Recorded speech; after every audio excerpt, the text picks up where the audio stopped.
இந்திய சமுதாயத்தில் இளம் எழுத்தாளர்களை உருவாக்க தமிழ் பள்ளிகள் உட்பட பல்வேறு அமைப்புகள் பல்வேறு முயற்சிகளை மேற்கொண்டு வருவதை மறுக்க முடியாது.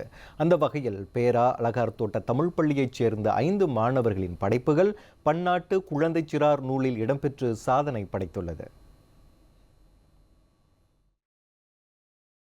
பேரா அலகார் தோட்ட தமிழ் பள்ளியில் தீர்த்திகா ஜெயநந்தன், ஜெயஸ்ரீ துரைராஜா, தினேஷ் ராவ் ஜெயக்குமார், சுபாஷினி வடிவேலு, திவ்யஸ்ரீ பிரகாஷ் ஆகியோர் 5ஆம் மற்றும் 6ஆம் வகுப்பில் பயில்கின்றனர்.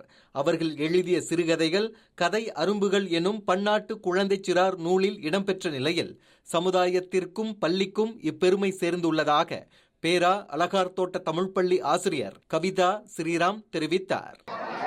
எழுத்தாளர்கள் இளம் எழுத்தாளர்கள் குறைந்துக்கிட்டே வராங்க. ஆகையால் சின்ன வயதிலிருந்தே நம்ம இந்த பிள்ளைங்களுக்கு எழுத்து மேலே ஆர்வம், அதாவது கதை எழுதுவதற்கான ஆர்வத்தை தூண்டும் விதத்தில் நம்ம இந்த நிகழ்ச்சியில் கலந்து நம்ம இந்த கதைகளை எழுதி அனுப்பணும். இது இந்த புத்தகம் உலக அங்கீகாரம் பெற்று ஒரு புத்தகமாக இருக்குது. இதில் மொத்தம் ஏறக்குறைய இத்தனை மாணவர்கள் எழுதியிருக்காங்க. அதில் நம்ம பள்ளியை சேர்ந்த ஒரு 5 மாணவர்கள் இருக்கிறது ரொம்ப இந்த பள்ளிக்கான ஒரு பெருமைக்குற விஷயம். இந்தியாவைச் சேர்ந்த சிறுவர் கதை எழுத்தாளர் கன்னிகோவில் ராஜா மற்றும் அமெரிக்காவைச் சேர்ந்த நெல்லை அன்புடன் ஆனந்தி ஆகியோரின் கதைகள் தினமும் பள்ளியில் நடத்தப்பட்ட கதைக்களம் எனும் வகுப்பில் இடம்பெறும்.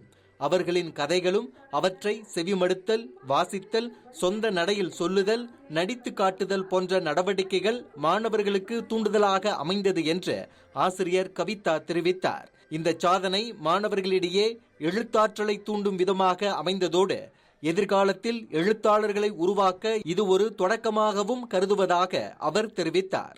இப்போவில் பேரா தமிழ் எழுத்தாளர்கள் சங்கத்தின் ஏற்பாட்டிலான காற்றிலாடும் இறகின் திசை நூல் வெளியீட்டு நிகழ்ச்சியில் இந்த மாணவர்கள் கௌரவிக்கப்பட்டனர்.